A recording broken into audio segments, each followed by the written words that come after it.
Hey everybody, welcome back to my channel, and today we're going to be talking about my progress with Mandarin Chinese and something really magical that's been happening over the last week or two that I think we can pull a really helpful observation or a lesson from. So let's jump into the video, but right before we do, a quick word from today's wonderful sponsor, the kind folks over at DataCamp.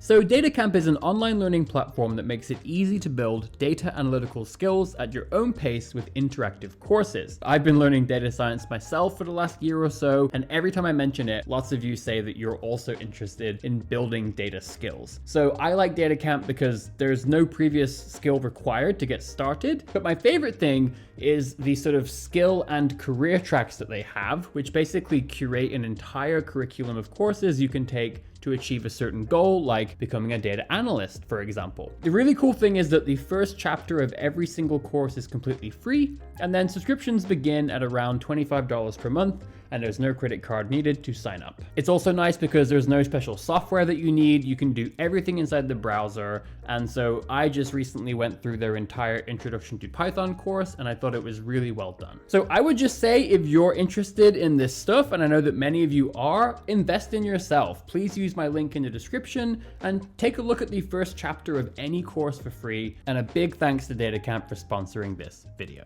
So as you guys know, for quite some time now, I've been documenting my personal journey learning Mandarin Chinese from zero. As always, I'll have a link to that here and in the description. And yeah, over the last couple of weeks, since I really switched gears with that really robust, holistic method that I described in this video linked here, something magical has been happening where the rate of progress just feels like it has been increasing exponentially. And I think this is fascinating because lots of people, in my experience, and to be honest, this is how I also thought when I was first learning languages, they expect progress to be linear, right? Constant. If you imagine a graph, they think it's going to be a sort of straight line from point A to point B that's at a pretty constant rate. And I think that this is what causes lots of us to become disappointed, or most of all, doubtful, right?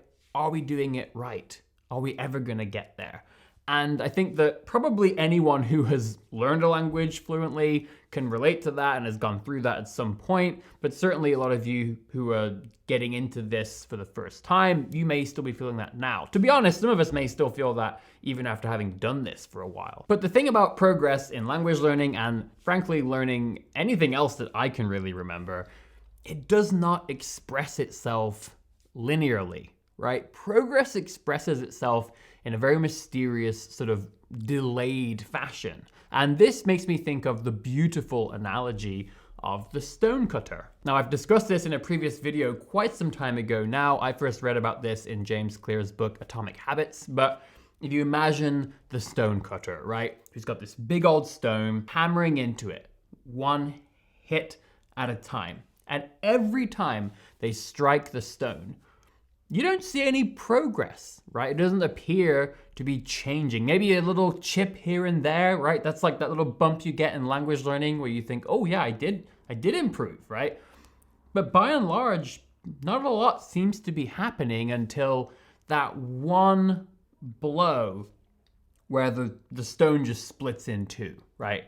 And it seems like there's this sudden boost, this leap of progress. And of course, the lesson from this analogy is that it's not that one final blow that contributed everything to that progress. No, it's every single one that caused that stone to break. And language learning works the same way, right? So it's not necessarily that you're not progressing at all. Of course, every single time you show up and study your language, it matters. It's one of those blows to that stone. But like I said, the progress that we see and feel, it doesn't express itself in that way. It's just like the stone. There's this moment later on when you reach a critical point that all of a sudden it starts to come together. And so in the case of my Mandarin, honestly, most of the time I've been learning Chinese, which is over 2 years now, it's felt quite slow. And it's actually felt pretty constant,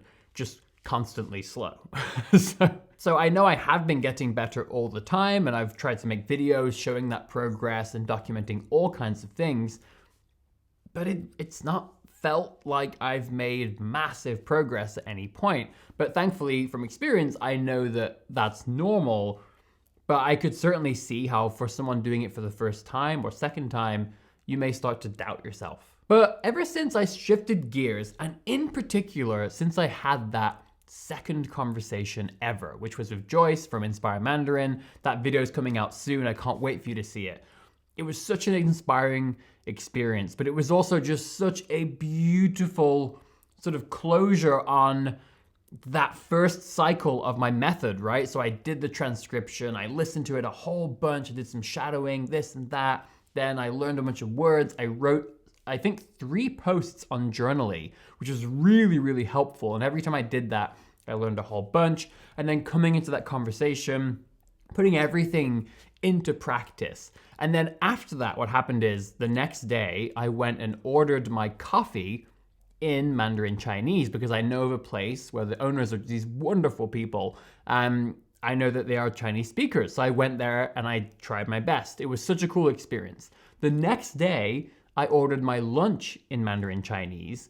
And that was also really, really cool, very different because it was such a different environment. And then the next day, I went back to the coffee shop.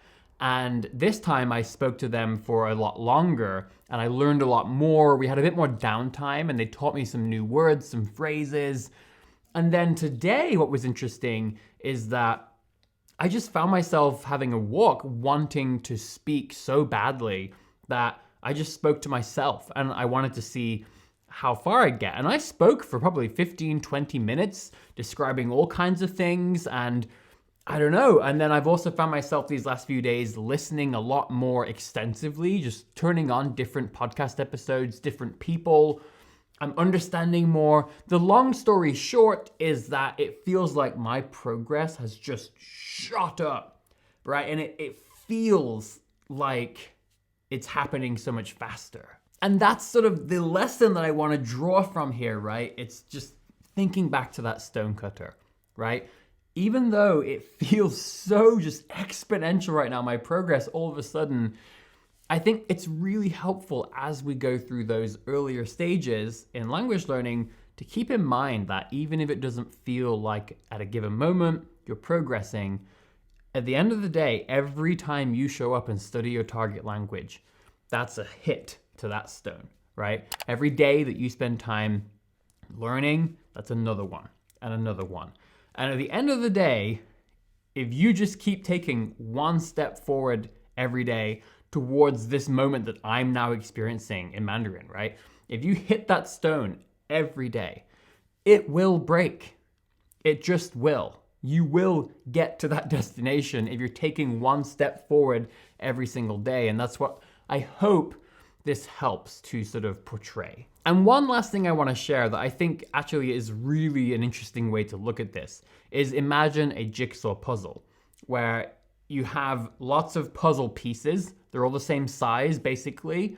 So in theory, each one of those puzzle pieces has the same kind of weight, right? It's the same thing. But in the beginning, when you start putting little pieces of this puzzle together, you get little clusters.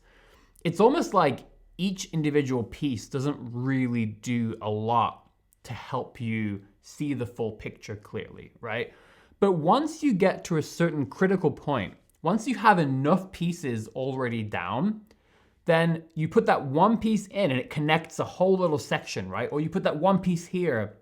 And so even though each piece is the same size, everything, later in the process, it almost seems like each individual piece contributes so much more value to that end goal.